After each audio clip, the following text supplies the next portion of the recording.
all military aviators. You all knew what you were signing up for. But when you heard that you were going to be going to the Wild Weasel mission, or returning to, I think, lucky we already know how you felt about it. But was there any sense of trepidation around it? Was there any sense of was there any immediate instinctive reaction based on self-preservation, which was, well, I'd rather be doing something else? And anybody can answer that question. Yes.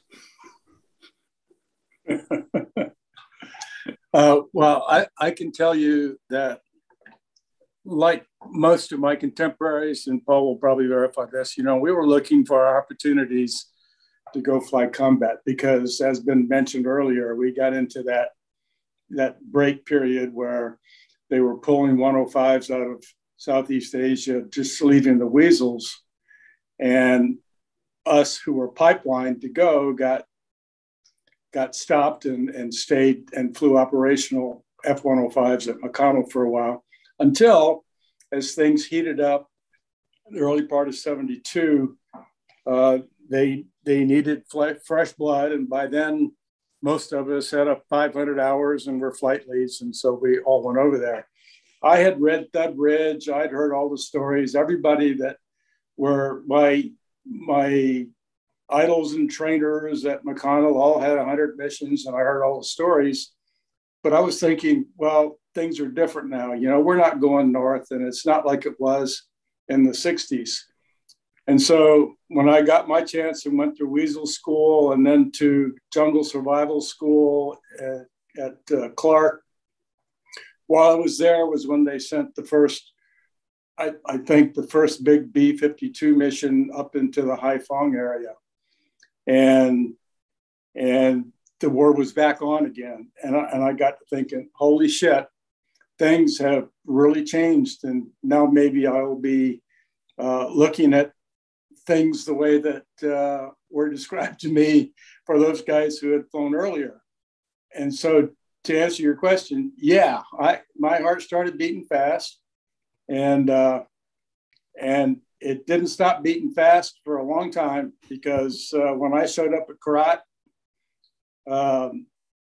my best friend from RTU, Al Matija, who was there just a month or two earlier than me, he got into the first Weasel class for my contemporaries. He met me at the C-130 and showed me around the base, took me to my hooch, and says, I got to go. I got a big mission tonight, and I got to get some rest.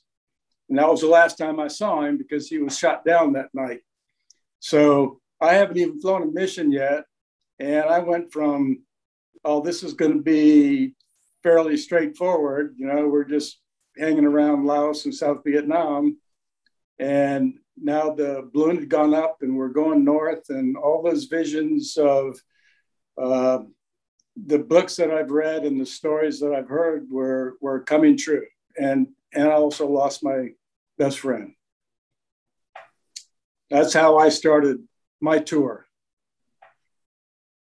Well, my tour started 4 months later than Fish, and by then they were embroiled. This is August, and so we knew, my class of 5 knew that it was going to be a hot war when we got over there. So yeah, I was like Fish and like the rest of them. If you aren't scared, you're probably dead. And so we knew what we were getting into. I think when you and I went through 105G training there at Nellis, I think at that time, most of the instructors were saying, we're not even sure why we're training you. The war is basically on the downhill, really not much going on. And that was true. There really wasn't much going on. So I was kind of naive. Had been in the Air Force already 3 years and was an engineer prior to that. So I really didn't have any flying experience. And this is my first flying assignment. Was probably kind of naive that the training's pretty good. The war's not too hot right now. No, I had been over TDY to help Olsen a bunch out a couple of times and all that sort of stuff as an engineer. And I'd seen what was going on during the time of the 66, 67 time frame. So I knew what it was about. I'd been to Nellis and saw all the slides, the pictures in the Weasel School where they'd show all the names of the X's across them where they didn't come back. So I was aware that there was danger out there, but I think it was a little naive at the time. I thought, we can handle this. We've been trained at Nellis. We can handle anything. And then, like Lucky says, I got there in November and things started heating up. And hell, I think we lost Bob Belli. Bob Belli and Mugia passed there in like December. Scotty McIntyre. Scotty McIntyre hung from the hook. Yeah, that was bad. Jim Anyhow, Cutter. it kind of started up. So we got into it kind of slow. And most of my flying during that time frame was probably nighttime. And up until April, we did a lot of Chaponne patrol over in Laos. So things were pretty quiet. Nobody's shooting at us, really not going to the north very much. And then one day they said, hey, you're going north and it's going to be in the daytime. And that's when everybody started getting notice of this is going to be a different world. Daytime's a different world when people are shooting at you. One, you can't see it coming off the ground. You can't see anything really. Whereas at nighttime, you're kind of, you can see things happening a little bit better when something's coming off the ground.